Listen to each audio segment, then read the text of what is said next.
आई सुनिए।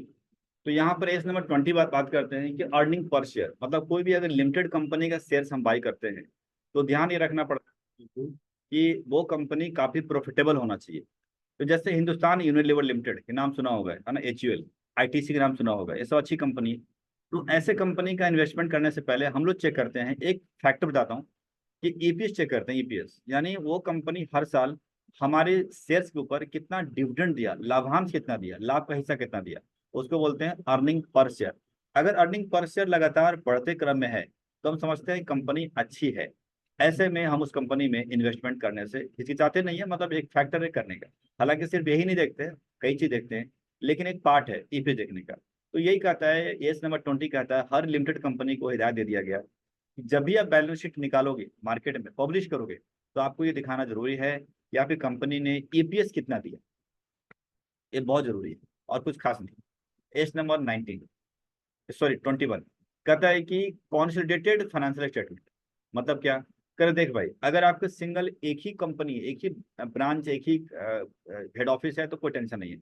But branch फैली हुई है, 3 4 10 15 ऐसा है, तो आपको बैलेंस शीट बनाना है, पूरे मिला जुला के एक बैलेंस शीट तैयार करना है।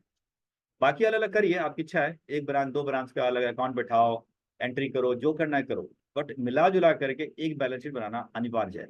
और वही बैलेंस शीट पब्लिक को शो होगा। ये नहीं कि फलाना ब्रांच तो काफी प्रॉफिट में है और जो ब्रांच लॉस में उसको दिखा नहीं रहे हो। नहीं, आपको ओवरऑल इंडिया में जितने ब्रांचेस है सबको मिला जुला करके एक बैलेंस शीट बनाना पड़ेगा। आपको टेली में बताया होगा कि ग्रुपिंग कंपनी करके आप बैलेंस शीट, पूरी इंडिया का बैलेंस शीट आप छम अंतर में 5 मिनट में बना सकते हैं, है ना। तो वो आप उसके हिसाब से बना सकते हो। ये था अकाउंट नंबर 21। अब बात करते हैं 22, लास्ट। आइए, accounting for taxes on income. इसमें एक दो पार्ट्स हैं, इसको बोलते हैं डीटीए और DTL, deferred tax assets, deferred tax liability. ये बहुत बड़ी कॉन्सेप्ट है, ये आपको अब आगे पूछ सकता है, डीटीए और डीटीएल। समझते हैं बात को।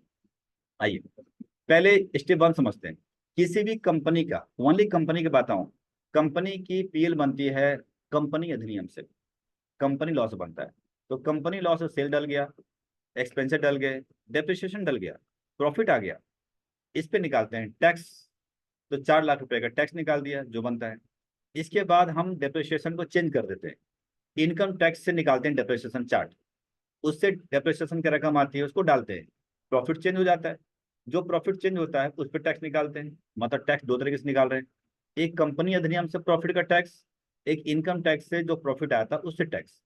मान लीजिए कि कंपनी से आया है 4 लाख और इनकम टैक्स से प्रॉफिट आया 420, दोनों का टैक्स निकाल देते हैं। तो टैक्स निकाला तो पता चला कि 4 लाख पे टैक्स आया 1 लाख रुपये 25% से, और 420 से टैक्स आया 1,05,000। अब टैक्स देना कौन सा है? तो सरकार मांगती है इनकम टैक्स से प्रॉफिट के ऊपर टैक्स। यानी प्रॉफिट आया 420 तो उसका टैक्स बनता है 1,05।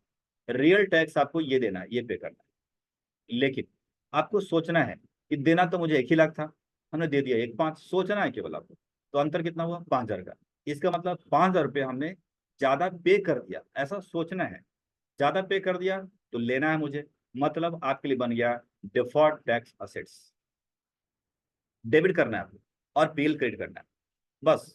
अगर ये उल्टा होता है, आपने पे किया 1 लाख रुपया, यहाँ था 1 लाख, यहाँ था 1,05, तो सोचना होता है कि हमने पे किया 1 लाख लेकिन पे करना था 1,05, यानी 5,000 की लायबिलिटी खड़ी हो गई। डिटेल को सीआर करते, पीएल को डेबिट करते, ये वर्चुअल एंट्री है, करना जरूरी होता है। फिर समझाते हैं आपको। कंपनी के अंदर बनते हैं पीएल नॉर्मल तरीके से, यानी कंपनी अधिनियम से बनता है, उससे प्रॉफिट आ गया, फिर डेप्रिसिएशन निकाली जाती है इनकम टैक्स से, उसको लेकर के नया पीएल बनता है, प्रॉफिट बनता है, दोनों से टैक्स निकालते हैं। और टैक्स पे करना होता है एज पर इनकम टैक्स से, तो इनकम टैक्स से हमने पेमेंट कर दिया टैक्स।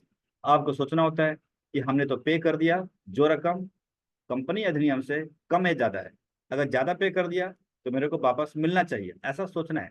तो मिलता है असेट कहलाएगा, तो उसको कहलाएंगे डिफर्ड टैक्स असेट्स, और पीएल डेबिट करेंगे। और अगर उल्टा हो जाता है तो डीटीएल सीआर और पीएल डेबिट।